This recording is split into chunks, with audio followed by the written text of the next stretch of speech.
Hey, what up, guys?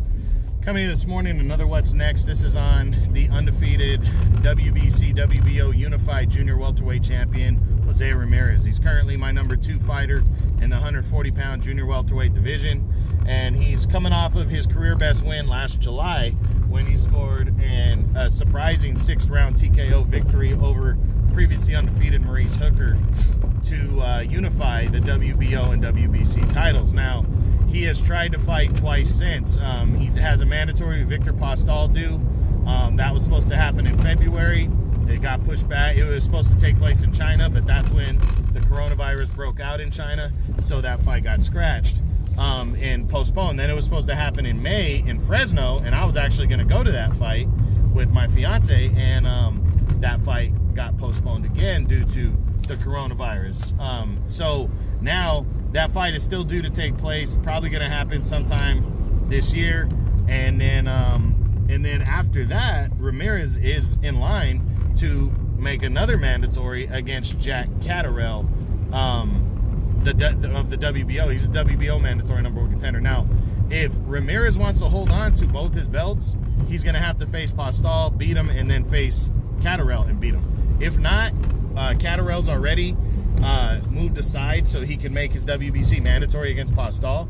I don't think Catterall is moving aside again. I just don't see that one. I think he's gonna have to face Catterall next. I don't think he has a choice, and if he doesn't, he's gonna lose his that WBO belt.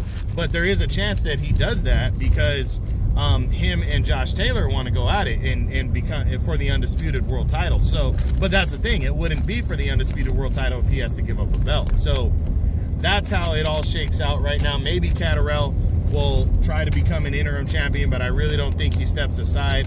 I think Taylor's going to have to get an interim fight in between, and then Ramirez would have to face Catterall, which I think he beats Catterall. So if all that plays out the way it does and Ramirez comes out as the unified champion, let's take a look at what's next for Jose Ramirez heading into the middle to second half of next year, given the fact that he has beaten his 2 mandatories in Postol and Catterall.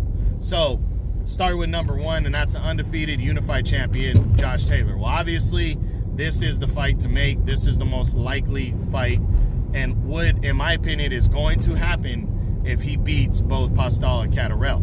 Taylor's fighting his IBF mandatory, and then Taylor, in my opinion, is probably going to face Regis Prograis in a rematch. Now, I would favor Prograis in a rematch, but Taylor definitely could beat him. And if Taylor beats him, if Taylor beats Prograis again, then it's Taylor versus Ramirez. So this fight is absolutely possible after these 2 guys defend their unified titles twice. So, and it's the fight everybody wants to see. It's an all ESPN undisputed title fight. It would be huge. So definitely think that this fight is possible. Number 2 is Ramirez. Number 3 is Regis Prograis. It's possible if Prograis gets the title shot against Taylor while Ramirez is facing Catterall and he beats Taylor. Their first fight ended by a majority decision. Prograis definitely has a chance of beating Taylor in a rematch. I can absolutely see that happening. So, definitely could be Prograis versus Ramirez next year for the undisputed junior welterweight title. Definitely possible. Number 4 is a rematch with Jose Cepeda. I mean, I guess it's possible, but I don't think it's likely because I really think Ramirez is going to go after the undisputed title. If for some reason he didn't get it, I guess, but it would have to be a mandatory. Cepeda's not a big name, and he gave Ramirez hell when they fought, so I don't think Ramirez fights him again. Number 5 is a rematch at that point with Postol. It would depend on how Ramirez beat him, but I don't think he'd want to go back to there because I think he'd be going for the undisputed title. But if Postol fights him close and everything and stays in line, I guess, but I'm leaning towards the less likely. Number 6 is former lightweight champion Robert Easter Jr. Not seeing it. PBC working with Top Rank. I don't think Easter's going after a WBC ranking or WBO, so I don't see this one. Number 7 is number 7 at 140, a rematch with Maurice Hooker. Not seeing this one. I think Hooker's going to lose the Prograis in the next fight and then move up to welterweight, so I think that fight's off the table. Number 8 is Kira Relic. I mean, again, I just don't see it happening. Relic at that point it wouldn't make sense for him to face a guy like Relic, so I can't see it. Number 9, Pablo Cesar Cano. if Kano becomes the WBC's #1 ranked contender, which is possible, maybe, but I don't think that's going to happen. I don't think the WBC would mandate the fight either, because I think WBC would be pushing for the undisputed title fight with Taylor or Prograis. So that's what I think is going to happen. And then the three-way tie for 10th, Barthelemy and Granados, I'm taking them out. They're both top-ranked guys. I don't think Ramirez would look at a top-ranked guy next.